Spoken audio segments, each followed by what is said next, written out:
Many of the people that come to me for counseling have children of their own, and they have a relationship with their own parents, but the relationship with their own parents or parent is fractured or difficult, and they find themselves bitter towards the parent.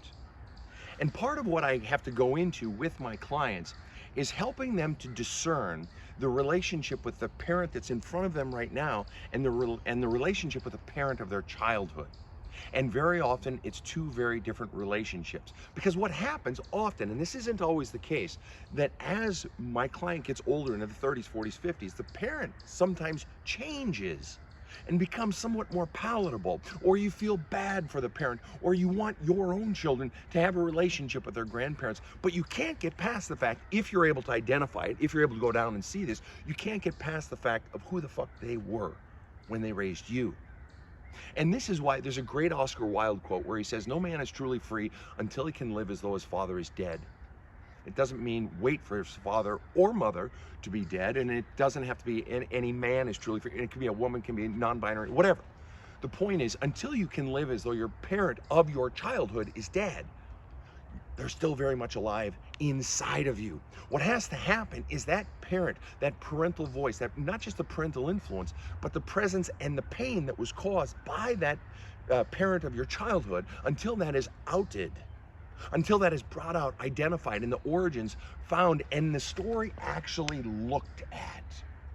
Your experience of your childhood actually looked at, and the feelings actually felt. Because when you experienced it back then, you weren't allowed to have your feelings, were you? You weren't allowed to have your voice, were you? No, you weren't. Your truth didn't matter. You were taught that you didn't matter. So that bitterness you feel towards the parent of today, who's now 70 or 80 or 90, that bitterness that you feel you're not justified in having because, hey, look, they're old and they're feeble, or maybe they're trying to manipulate you and siphon energy and attention because they realize the end of their life is here and you really got nothing else but your kids. And they don't want to admit that they were a fucked up parent back then. And so you kind of feel bad for them or whatever it is, but you're bitter, you're bitchy, you're angry, right? There's an undercurrent of angst or anger, right? That's because of that parent back there. In order to have any sort of relationship, or even not have a relationship, you don't have to have a relationship with anyone. Maybe you don't even want to have a relationship with that parent, but that doesn't change the fact that the parent from back there, the parent from your childhood, is very much alive in here. And that's the fucking problem. That's corrupting your life, whether you have a relationship with that parent or not. It's that you still can't get over this parent and all that was done, or the approval you're still seeking from this parent because you never got it back here, or the acceptance, or the being told you're right and I'm sorry. Whatever it is, there's still shit inside of you from the parent of your past, and that is corrupting either your relationship with the parent of your future, or far more importantly, it is corrupting your relationship with your own motherfucking self. So where do you fit in this equation? Is the parent still alive? And if so, at what point do you have the courage to stop and to begin to sit in the pain and actually see it and feel it again, how you were treated, how you were silenced, and to get all of it out, to flush it out, to journal it out, to go to counseling, to get it out, get it out. And if you want help, get my book, There's a Hole in My Love Cup, or don't. Just fucking use these free TikToks. But you got to start getting this shit out and looking at the origins of where that pain inside of you comes from, because the truth is, that parent is still inside of you, still running the show, whether you can see it or not. Three quick questions. One, if a child is being physically abused, hit, and so forth, do they have a right to hate the parent? Two, if a child is being verbally abused and put down and called names and have their self-esteem undercut and so forth, does that child have a right to hate the parent? Third, if that child is never allowed to get out their hurt and their pain and their hatred and their anger, and they become an adult, do they as an adult have a right to feel hatred towards the parent? The reason I ask is I get so many clients coming to me who are verbally, physically, sexually abused, and they've been carrying around that pain and that anger, but they fight me so hard they don't want to look at it, and they especially don't want to call it for what it is, that they did feel hatred or they did feel rage and anger. They feel they don't have a right to their feelings as an adult, despite the fact that those things were done to them. Is it possible that you're carrying around pain and anger and rage and maybe even hate because you feel you don't have a right? Have a that kick-ass fucking day. serenity prayer that says, give me the serenity to fucking accept the shit I can't change and the courage to change the shit I can and the wisdom to know the difference. The problem with that is most of us have been raised to either be the type of people that are out there changing shit all the time, having the courage to change it, or we're people who are accepting it and it's okay and I'm accepting it. And the really hard part about it is the notion that I got to be something other than what I normally am. Holy shit. There are times if I'm an acceptor where I got to go actually have the courage to change shit, or if I'm a courageous good changer that I actually have to learn to accept shit. Fuck, it's hard, right? So it's not just having the wisdom to know the difference. It's trying to find the ability to actually fucking do it. But the wisdom to know the difference of when I should accept or when I should have the courage to change is also impacted by, and in fact impeded by, the fact that all my emotions get in the way. All my fears of having to go out and change something, or all my fears of having to let go of control and accept something is so fucking scary that for most people, it's a monster challenge. So which one is it that you struggle with most? Have a One of the biggest fallacies that exist when it comes to cheating in marriage is that the marriage went bad when the other person started cheating. That's not when the marriage went bad. The marriage went bad long before anybody ever cheated. That in no way excuses the cheating. If you want to cheat, just get the fuck out of the relationship first. Do the other person that courtesy, right? But to say that that's when your problems start is to completely miss the mark. The problem started long before that. And in fact, the second piece is this. Every problem within a marriage predates the relationship itself. And what that means is any problem that exists within the context of the relationship is because way back here, you weren't being your authentic self, and you're still not being it within the context of the marriage. And you chose this partner based on a false or incomplete version of yourself. Thus, the way to solve your marriage problems, to solve your future relationship problems, is to go back into your own past so that you can release all the pain, the fears, the bullshit beliefs you were taught about yourself and become your most authentic self. That's why I never take couples together in the beginning. I always counsel them separately. Feelings of abandonment by a child or an adult child are horrible. Nobody can dispute that, but there's a hidden form of abandonment that most people aren't aware of. Nobody can dispute that a child feeling physically abandoned or emotionally abandoned or spiritually abandoned or financially abandoned by a parent, let's just say a father, okay? I know it's cliche, but let's just run with it. It'll make it simpler. That feeling that way is legit bad news. It hurts, and it can be so bad that it perpetuates well into adulthood if it's never addressed. However, there's something worse, and what that is that when clients work with me and we go deeper and deeper, what we discover is that the real abandonment, the even more painful feelings of abandonment, are that you didn't stay to protect me from mom. Now, this isn't true in every marriage or every divorce or every situation of abandonment, but very often the anger is not at the crime you committed by leaving. It's the crime of omission, that you weren't there to protect me. Mom stole my childhood, or mom was abusive, or mom put us down, or mom used us to pour love into her love cup. I was like her fucking therapist. She was always telling me her problems, and I was a child, and you didn't protect me. The abandonment isn't that you left. The abandonment is that you weren't there to stand up for me. And the reason this stays hidden, this feeling of abandonment down deep, the reason most people don't see it is because it requires seeing that mom committed crimes too.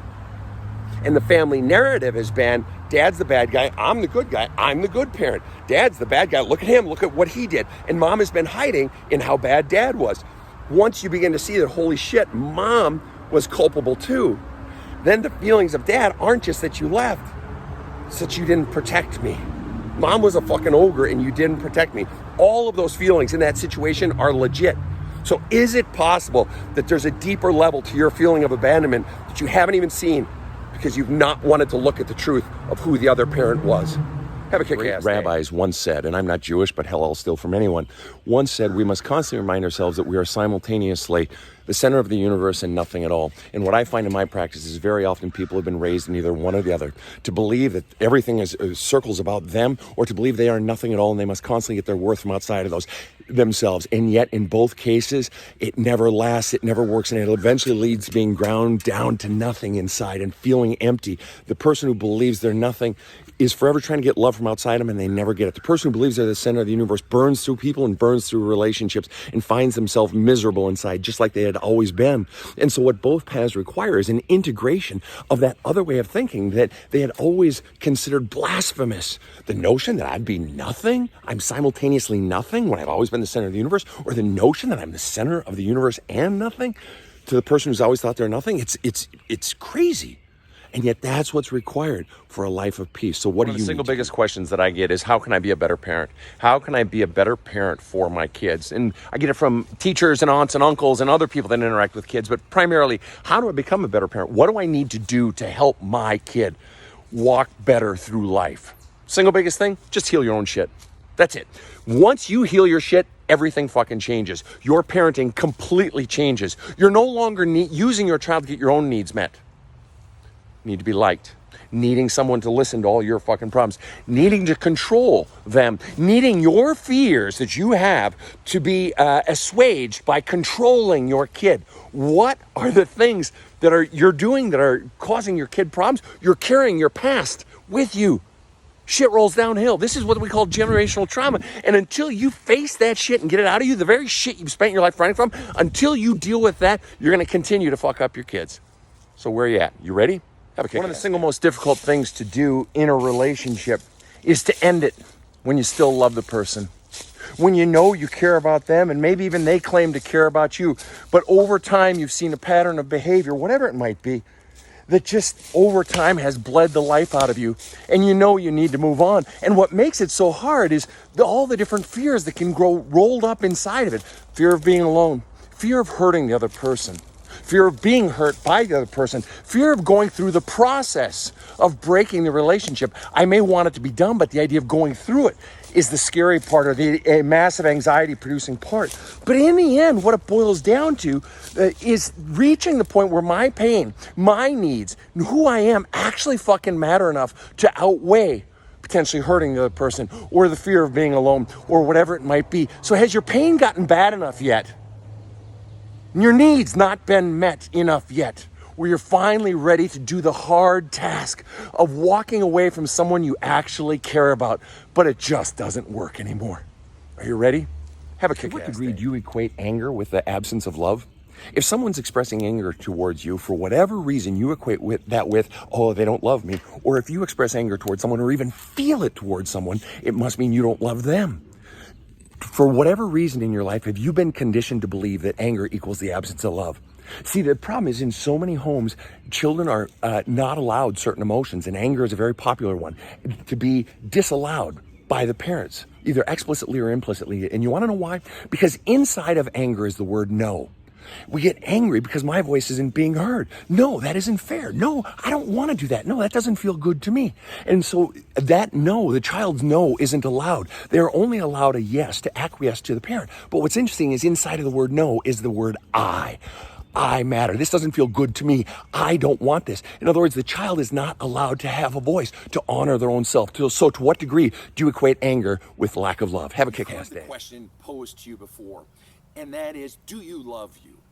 And when it comes to self-help and healing and becoming your authentic self, that's a very important question, very important. But I ask a very different question.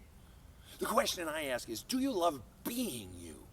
See, that's very different. Do you like the actual enjoyment of being who the fuck you are? See, I love being me. I really do. I've been a freak since I was a kid. I've been so fucking weird since I was a kid.